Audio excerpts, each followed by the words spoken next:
As I said in my speech, I'm speaking directly to the young people of this country. And in my speech, I had mentioned about how drones are changing warfare. So I wanted to go a little bit deeper into that idea. So here is a drone. This is a DJI drone made in China. And that's a battery, lithium polymer battery. These are 4 brushless DC motors, and that's the camera. So motors to this battery, give it a camera, and allow people to communicate directly with this through FPV unit. You change warfare.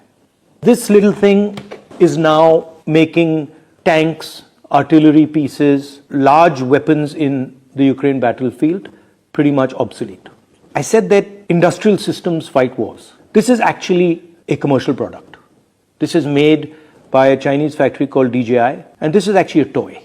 Right? What we are seeing here is innovative technology of the motor, high quality optics, telecommunication equipment, and essentially a bunch of cell phone batteries set together are allowing this thing to transform the battlefield. Earlier, the Air Force used to operate, let's say, for the most part, above 10,000 feet. And if you wanted, if a local unit, fighting unit wanted air support, they had to call the Air Force, and then the Air Force had to send the plane.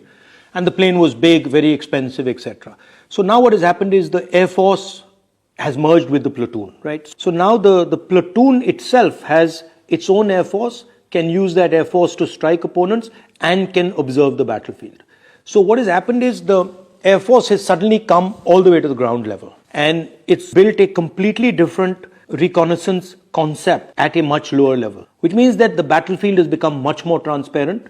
You just put a drone up there and then you can see everything that's going on, and then individual units can send their drones to attack. So it's almost illuminated the battlefield in a way that has never been done before.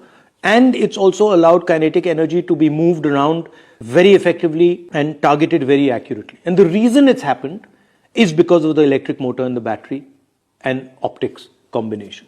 Underwater warfare has also been changed by this thing, because this thing now you can put it into a little ship or into a little submarine and you can sink huge destroyers, things like, I mean, for example, an aircraft carrier, they're going to be sitting ducks. And yes, American carrier groups would probably be able to defend themselves, but your regular aircraft carrier will simply not be able to survive an environment where these drones are roaming around undersea. So it is, the optics and communication system are allowing you to see the battlefield, see the sea in a completely different way. And then the electric motor is allowing you to target very, very accurately, put explosive power very accurately where you want. And this has revolutionized how accurately you can target kinetic energy. We have to build such a system.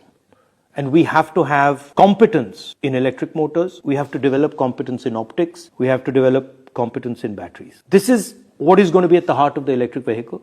This is what's going to be at the heart of all robotics. This is what's going to be at the heart of drones. This is what's going to be at the heart of submarines. This is going to be at the heart of toys, warfare, everything. And the sad fact is that we're nowhere here. We don't make any of the components inside this. We don't understand how it's made. We certainly don't make any of the optics. We don't understand how it's made. And that's what my speech was getting at, that this is actually where we should be playing. And the network that produces this is where the real value is.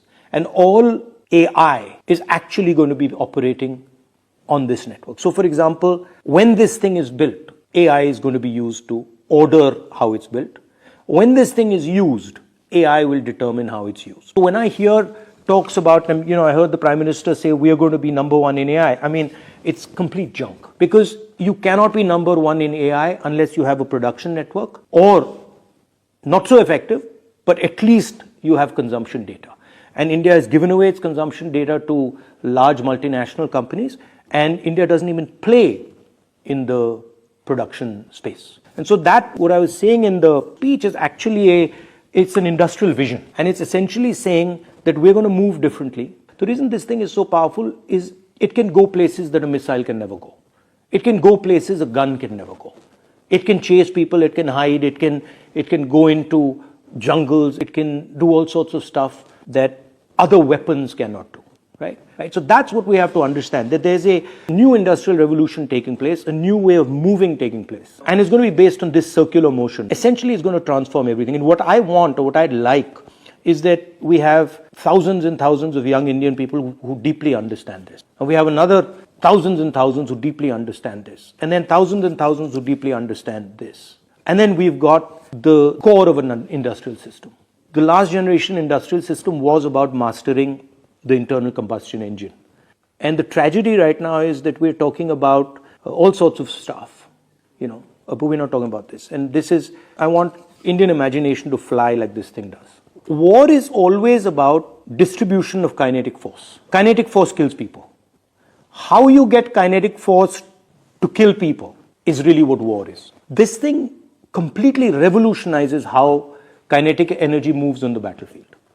So for example, if you compare this to a bullet can only move in a straight line, right? This can move up, down, left, right, backwards, it can stop in space. If you're comparing this to a tank shell can only move in a straight line.